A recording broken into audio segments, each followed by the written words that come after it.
The floorboard of the shed was creaking under my feet. My girlfriend and I were huddled too scared to even breathe. The sweat was trickling down my face, and the only thing I could think of was our safety. Through a crack in the wall, I could see my eldest brother approaching. Shh! If he catches us now, our secret would be out. My heart was beating so fast that I was terrified he would hear it. Shh! My name is Sena, and I grew up in a small town in Morocco together with 5 brothers. My parents didn't have a happy marriage. When I turned 5, my mother left us, and it was up to my dad to raise his family. This meant I was the only girl, growing up in an all-male environment. When my brothers were little, everything was always super fun. Although I was the only girl, I enjoyed being outdoors and playing games with them. But life started to get difficult when they got older and discovered that they were stronger than me. My brothers were much taller than me when they started to control me. They would comment on my clothes, say that I wore too much makeup, and that I wasted my time writing fantasy stories about a superwoman who would save the world. Everything I did was wrong in their eyes. They would blame me and say mean things to me. I felt trapped in my own house, and I started to isolate myself. In the end, we would hardly talk to each other. Did I miss the connection I used to have with my father and brothers? Of course. I loved them in my own way. My father didn't know any better as he grew up in a conservative family where every decision and habit were based upon his beliefs. There were rules you had to follow because of his beliefs, like when and how to pray, what a woman should look like and dress like, and who you could and couldn't speak to. I slowly started to understand why my mother decided to leave him. I was desperate to have someone that I could talk to and share my feelings. But I only had my dad, and I knew that if I turned to him, he wouldn't hesitate to abandon me. When I was 16, I started to cut my hair, which escalated into a massive conflict with my father and brothers. I didn't listen and cut it. People in the neighborhood would stare at me and make sick jokes about the way I looked, but I tried my best to ignore them and moved on. As soon as I got home, I locked myself in my room. This was the only place where I felt safe, and the only place I could spend time on my passion for writing, my feelings, and fantasies. When I passed my exams, I was finally able to escape the suffocating environment that I grew up in, as I decided to attend university in Casablanca. In the beginning, I felt lost. It was a big city, and I was scared to walk down the street alone. In Morocco, it's not safe for girls to be out alone, especially in big cities where men are known to catcall women and make inappropriate comments. Whether you're walking home or buying groceries, there's always someone that'll make a rude comment. It's sad, but I had to learn to live with it.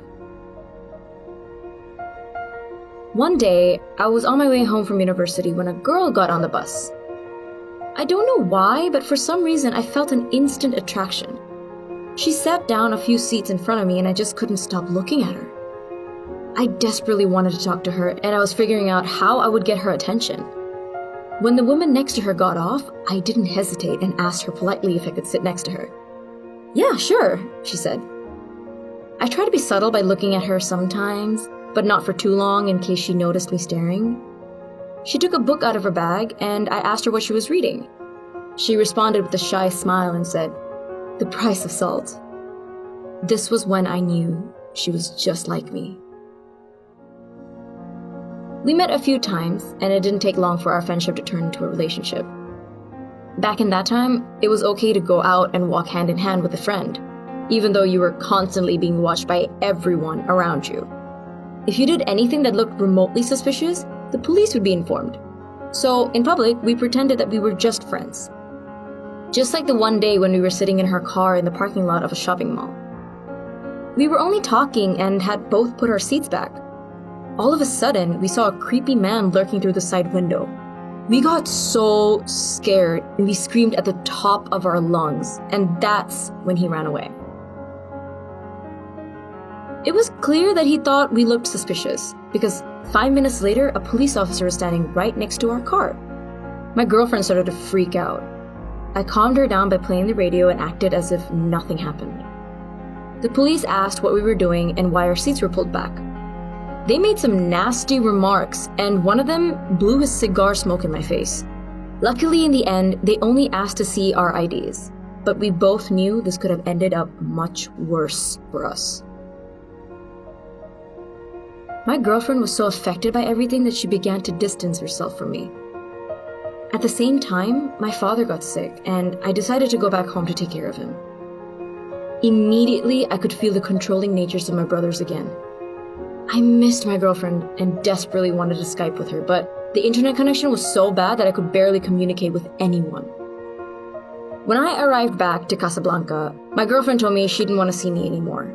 I was devastated. She was my first love. My sadness soon turned into anger. Why was my family so conservative, and why was I not allowed to love her?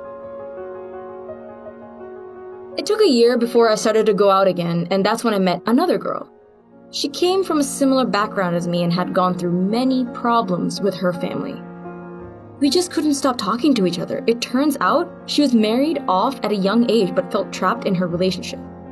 We saw each other once a month, and I would send her the occasional email to see how she was doing.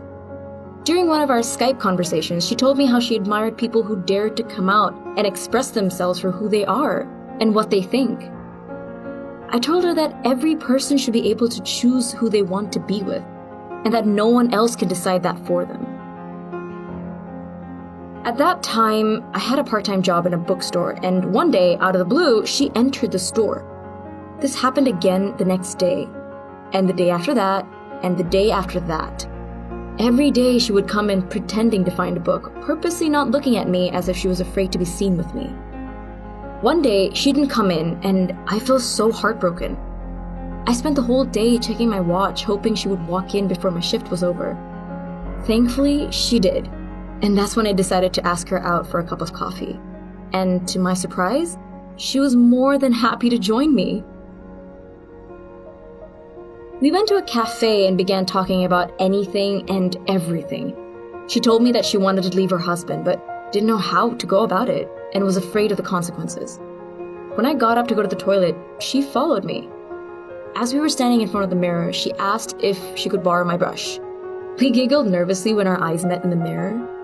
I couldn't resist my feelings anymore, and kissed her. Of course, I knew that she was married, and I'm certainly not the type of person who wants to ruin someone else's relationship, even though I knew she was unhappy. In the end, she decided to divorce her husband. It didn't take long before she started to hang out with me more often, and we came up with 1,000 excuses to keep it a secret. We were together for a few years, and my girlfriend had never seen anyone in my family, except for some family pictures. So one day, when I told her I was going to go visit my father, she said that she wanted to come with me. My father lived on his own. My eldest brother was the only one who stayed in the same village. So we pretended that we were just good friends, because if there's one thing I absolutely did not want happening, was my family finding out about our relationship. Unfortunately, that visit didn't go as planned. I knew that I could probably convince my father that there's nothing going on between us.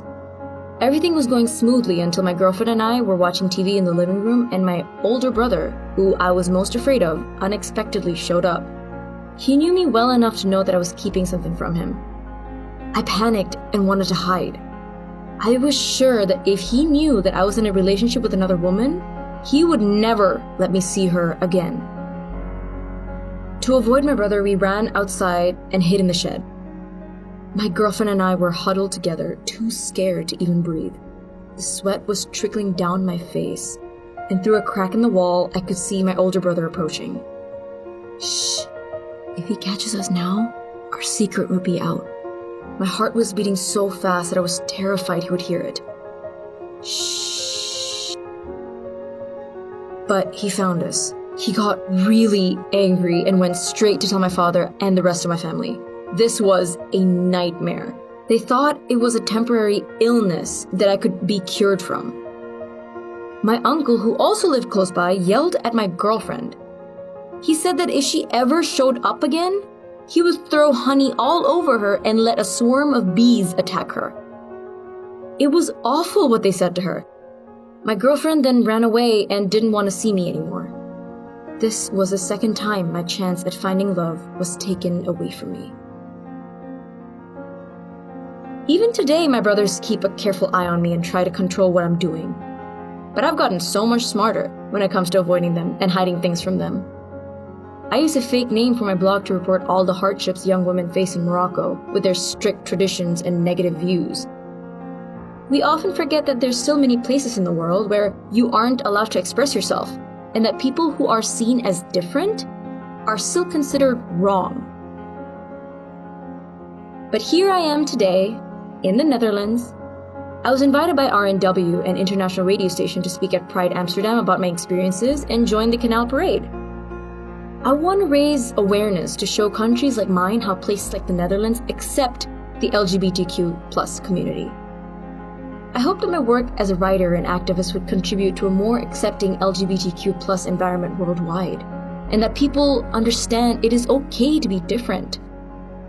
No one should ever stop you from being yourself. And that's what I'll continue to fight for.